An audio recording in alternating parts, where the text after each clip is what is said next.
Right guys, ready for part 3 of the VERKERK Volvo build, and this time we're starting the build. I've got here my little screw organiser where you put all your screws, nuts, etc. into little compartments. Now the difference between Tamiya is these come out all like bagged in individual packets where you'd be working from.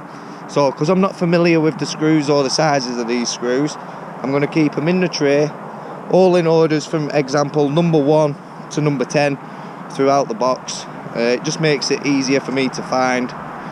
So the first step will be the front axle, which we'll crack on with today. And I also found a little mini nut bit driver set thing with the miniature sockets down to 2.5mm, and they go up to 4mm, but I have 4mm plus for my car sockets. It was just them little micro sockets that I needed, so we now have those and everything else to start completing the build. Now on the plastics and stuff, there will be a lot of trimming and filing and a bit of cleaning up to do on the edges off the sprues, and also because a majority of this kit requires glue and you need to glue the cab together and stuff, I will be pre-painting this in the next couple of weeks, so it'll be painted before we start constructing it. That way we don't make a mess of trying to pull it apart again, breaking through all that old glue etc. to then construct it. So if you've built an Italiere kit, Italiere, however you pronounce it, they're the 1/24 truck model kits. If you've built one of them before, then the VERKERK Volvo should be relatively simple to you in the process or the way that it's built up.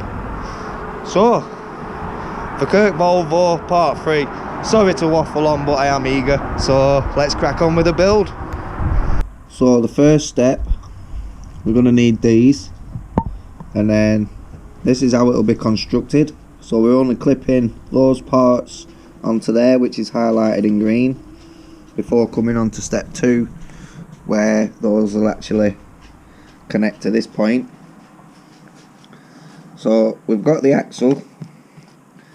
Now that looks to be made of a strong fiberglass, so that is a very strong rigid axle. Now to find parts, it is actually easier if you've got room to get everything out and just sprawl it all across one place, because if you look, like that's the axle, SUF10, and then we're going to be looking for SUF1, SUF7. So I found the SUF parts tree, it says on SUF, but it'll also have, like here, SUF7, and that's those required, and we need SUF1, which is this part here. But if you look on the parts tree, I don't know if this is going to pick it up, but there you have SUF1 with a little arrow pointing to what's needed. So they've made it quite simple to find your way around the parts tree if things start looking the same or you start getting confused as to what's what. Just have a little look down the parts trees and you'll find the little codes as to what you need.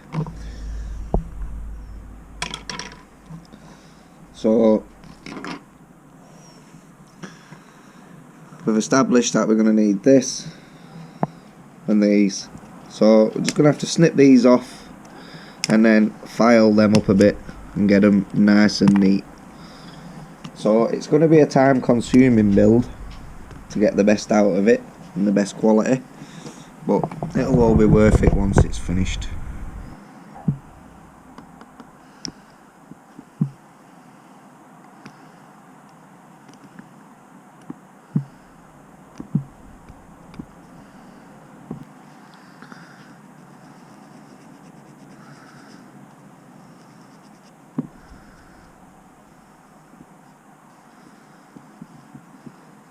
So you want to just start carefully cleaning up the parts. So now you can see we got these parts all nicely trimmed up and filed down, so there's no excess plastic from where it were connected to the tree. So it just makes the job a hell of a lot neater. So with these, as shown in step 1 here, all we're going to do, take one of the loops and on one of these little click points there,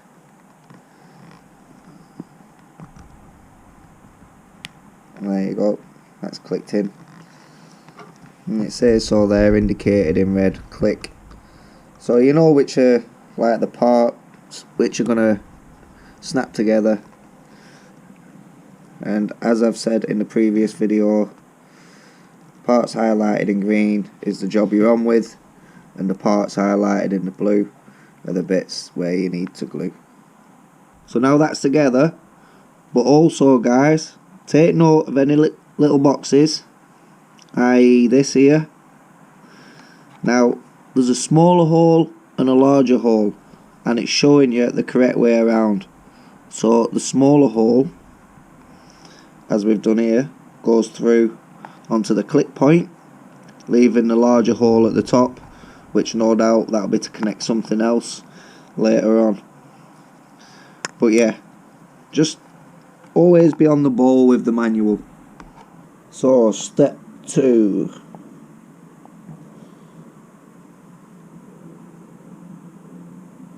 So the green bits highlighted are the bits that you're going to be needing here.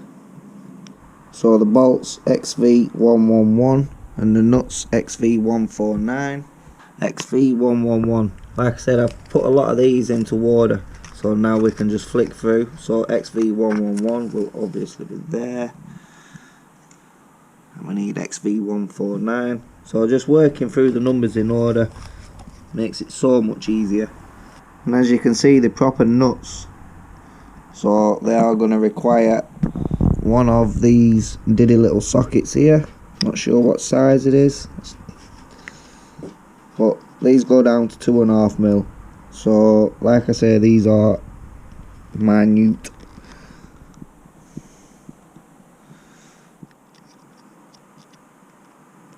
So yeah, that one's the 2.5mm. Details. So it's the same process every time when we're taking stuff off the sprue.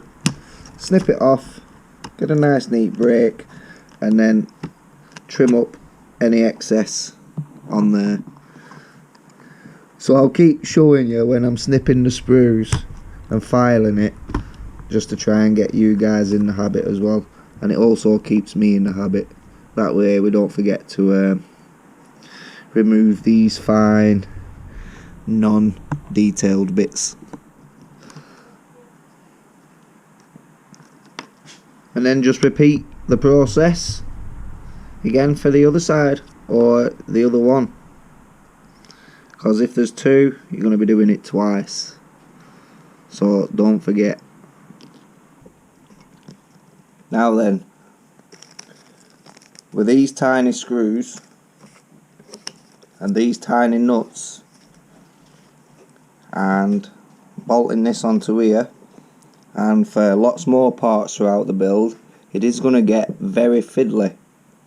So with those facing one way and them another, they like cross over and create a hole in there. So the nuts are going from the top and the bolt will be going through the bottom.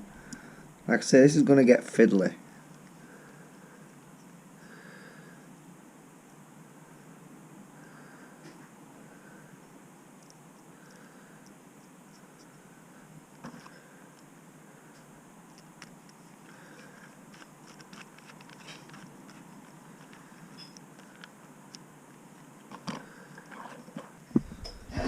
So now we got the first one in, the rest shouldn't be as bad.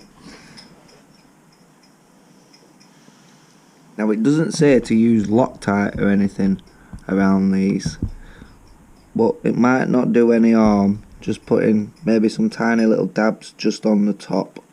Just then you know that the nut and the bolt is 100% secure. So I'm going to repeat that process for these now and get these nuts and bolts in, because you don't need to see me struggling and fiddling to get these 8 tiny nuts and screws in. It's just repeating those 3 and then repeating this for this side.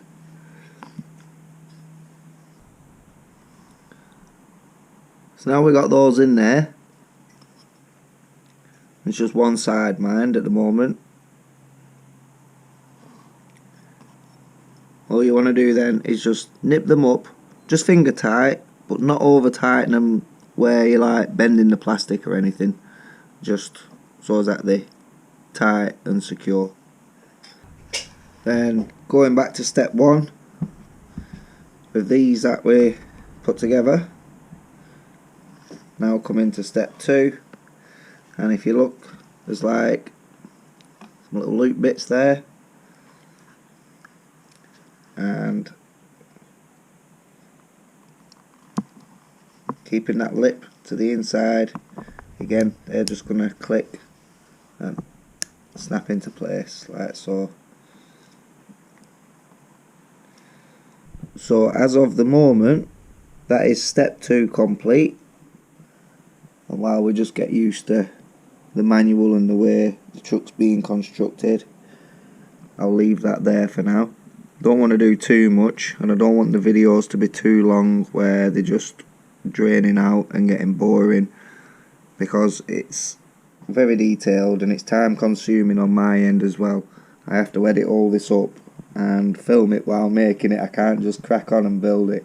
So little by little we'll get there, step by step, but for now I'm gonna call that a day, and then the next one in part 4 we'll come back and we'll do parts 3 and 4 of the front axle, and then we'll be coming down to 5A and 5B, which are the airbags, but there is some revised parts on that. So we'll get a couple of little sections in each video. Sometimes we might be able to get a whole section. It just depends on the build, how fiddly little bits are, and yeah, we'll just see how we go. But for now, thanks for watching, and I'll catch you guys in the next video. Take care, guys.